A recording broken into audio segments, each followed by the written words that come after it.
우리는 2주차 이제 갈 건데 경매라는 거는 이해했죠? 네, 부동산 경매는 이제 법원에서 열리고 이런 것들을 이제 다 개념, 기본적인 개념은 잡았으니까 이제 실전적으로 우리가 갈 건데 그때 가장 필요한 게 뭐냐? 라고 하면 가장 필요한 거는 말소 기준 권리다. 이 말소 기준 권리가 왜 많이 중요하냐고 하면 이걸로 인해서 우리가 이 말소 기준 권리라는 걸로 인해서 우리가 물어줄 돈이 있는지 없는지 생기는 거여가지고 이게 제일 중요해. 알겠죠? 이 말소 기준 권리 7가지. 이거 핸드폰에 해놨어요? 안 해놨어요? 이렇게 해서 핸드폰으로 찍어 놓고 정 안 되면은 메모해서 핸드폰에 붙여 놓으세요. 케이스 안에 넣어 놓으시고. 알겠죠? 이 말소 기준 권리 이 7가지만 진짜 이걸 외워놓고 이게 그러면은 절반 이상 한 거예요. 말소 기준 권리. 말소 기준 권리 다음에 봐야 되는 게 뭐라고 했어요?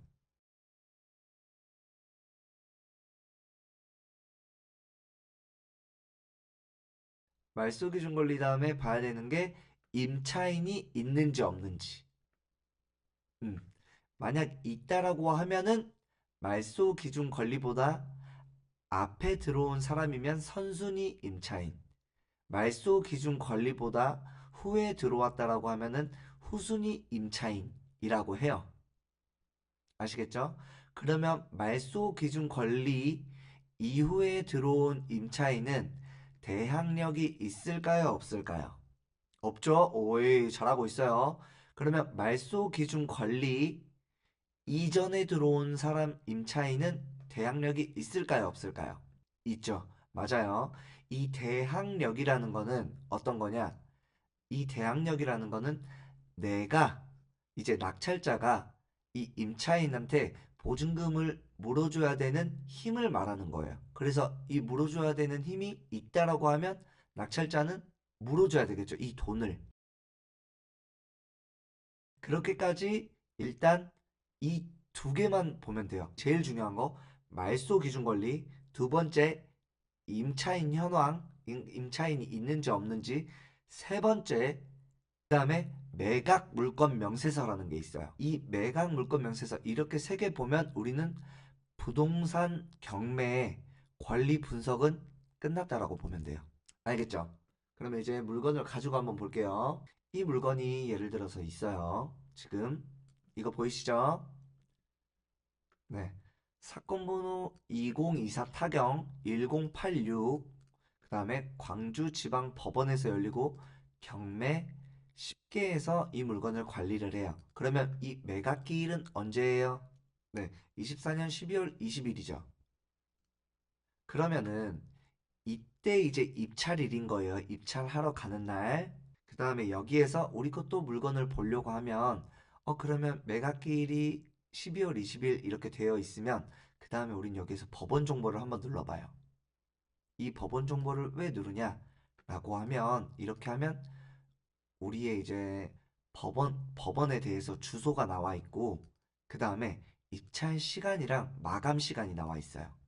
그러면 이 마감 시간 이내에 우리는 입찰장에 가서 다 봉투까지 작성을 해서 거기 안에 넣어야 돼요. 그리고 나서 11시 반에 이제 이거를 개찰을 해요. 알겠죠? 그래서 선생님 여기 주소 어디로 가야 돼요? 하면은 저기 법원 누르고 그 다음에 법원 내에 은행도 나와 있으니까 신한은행이 있네 하면 여기에서 보증금을 뽑아도 되고 나는 전날에 이렇게 뽑아야 되겠다 라고 하면 그렇게 하는 게 꿀팁이다. 알겠죠? 어차피 나는 입찰을 하러 들어가면은 입찰하겠다라고 하면은 이런 거 다 잊어버려요. 어차피 또 다시 또 이야기하는데 이런 것들이 있다라고 알고 가면은 나중에 이런 게 있었는데 라는 생각만 해도 좋다. 그러면은 이렇게 광주에서 열리고 입찰은 이때 소재지는 103동에서 16층 1601호 이렇게 되어 있고 그 다음에 이제 우리가 봐야 될 거. 우리는 지금 이제 권리 분석을 하잖아요. 그러면 권리 분석을 진짜 보러 간다. 예를 들어서 여기서 뭐부터 본다? 가장 처음에 우리가 경매지 보면은 가장 처음에 봐야 되는 거. 말소 기준 권리 먼저 볼 거예요. 여기에서 말소 기준 권리는 뭐다? 근저당 있죠? 그럼 근저당이 되어 있는 날짜는 언제? 그러면 7월 3일이죠? 2023년 7월 3일 이거를 외우고 있다가 임차인이 있어야 없어요? 없죠. 그러면 우리가 신경 쓸 게 있다, 없다. 물어줄 돈이 있다, 없다. 없다. 그러면 우리는 이 물건을, 이런 거를 제일 일반적인 물건이라고 해요. 그냥 이제 이게 3억 5천 9백만 원에 경매가 이제 시작이 됐고, 이거 그냥 낙찰만 받으면 문제가 될 게 없어요. 우리가 물어줘야 될 돈들이. 권리상으로. 알겠죠? 이러면 쉽죠? 말소 기준 권리를 보려면 등기부 등본을 봐야 되는데, 우린 여기에서 이렇게 보면, 여기에서 권리 분석이 이제 7가지 있죠. 그러면 경매 개시 결정이 있죠. 이 경매 개시 결정이라는 말이 강제 경매다. 그리고 임의 경매 이렇게 나와 있는 게 경매를 개시하는 결정이 된 게 말소 기준 권리라고 보면 돼요. 근데 여기에서 우리가 경매 개시에 되는 것들이 경매 종류에서는 임의 경매랑 강제 경매가 있었죠. 알아요? 헷갈린다. 알죠? 그러면 임의 경매랑 강제 경매가 있는데 이 두 개 다 시작하는 시점이 있다라고 하면 그것 또한 말소 기준 권리가 된다. 알겠죠? 알았어요? 몰랐어요? 네, 알았죠? 그러면 이거는 말소 기준 권리가 언제예요? 22년 10월 13일이에요. 그러면 우리가 이거 다음에 뭐 본다? 말소 기준 권리 다음에. 그렇죠. 이제 임차인 현황 본다. 좋아요. 잘하고 있어요. 임차인 현황 갔다. 근데 임차인 있다 없다. 임차인이 있네. 근데 대항 언제 들어왔어요? 그러면은 말소 기준 권리보다 빠르다 늦다. 빠르다. 그러면 대항력은 있다 없다. 대항력 있죠. 이것까지 좋아. 그러면 대항력이 있으면 우리가 물어줘야 될 낙찰자가 물어줘야 될 돈이 있다 없다. 있죠. 그런데 얼마인지 나와 있어 안 나와 있어? 안 나와 있죠. 얼만큼 내야 될지 모른다. 이걸 몰라. 우리는 물어줘야 될 돈이 있는데 이게 얼마인지 모른다. 이런 물건은 그러면은 들어가면 돼야 안 돼요? 안 되죠. 맞아요. 우리가 일단 모르잖아. 얼마를 물어줘야 될지. 예를 들어서 이게 뭐 지금 4억에서 시작해서 지금 1억까지 떨어졌어요. 지금 보면은. 맞죠? 근데 우리가 예를 들어서 이 금액이 5억이야. 그러면 우리가 1억에 받더라도 5억을 물어줘야 될 돈이 생겨요, 안 생겨요? 생기죠. 이제 그렇게 된다라고 기본적으로 우리가 알고 있어야 돼.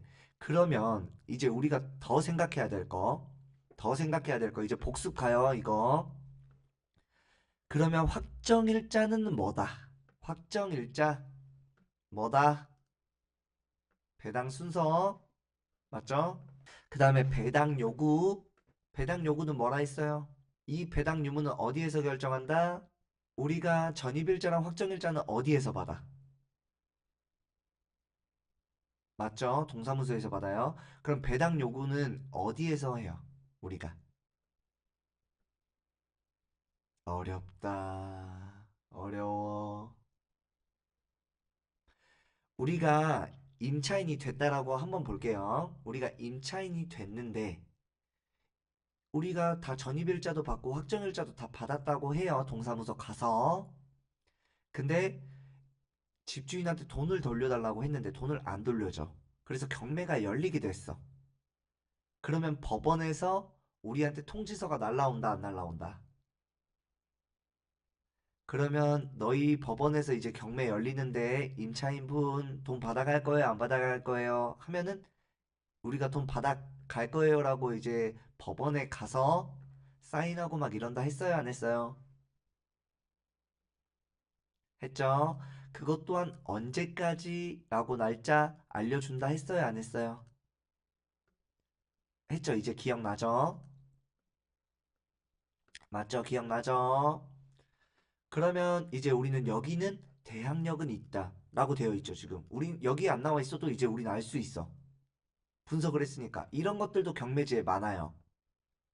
어떤 건 표시가 되어 있고 어떤 건 안 되어 있는데 이제 우리는 이것만 보더라도 우리가 이것만 보더라도 등기하고 임차인 현황만 보더라도 우리는 이걸 맞출 수 있어요. 그럼 이제 이거 대항력이 있다 라고 하면 우리가 물어줘야 될 돈이 있다 없다? 있다. 그러면 확정일자 배당의 순서인데 순서 이 사람이 신청했어요, 안 했어요? 확정일자 받았어, 안 받았어? 안 받았죠. 그리고 또 법원에서 돈을 받아가겠다라고 사인했어요, 안 했어요? 안 했죠. 그러면 이 사람은 법원에서도 돈도 안 받아가겠다라고 했고, 오로지 5억이 있으면 우리가 5억을 물어줘야 돼, 안 물어줘야 돼?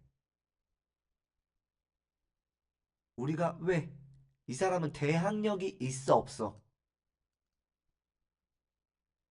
있죠.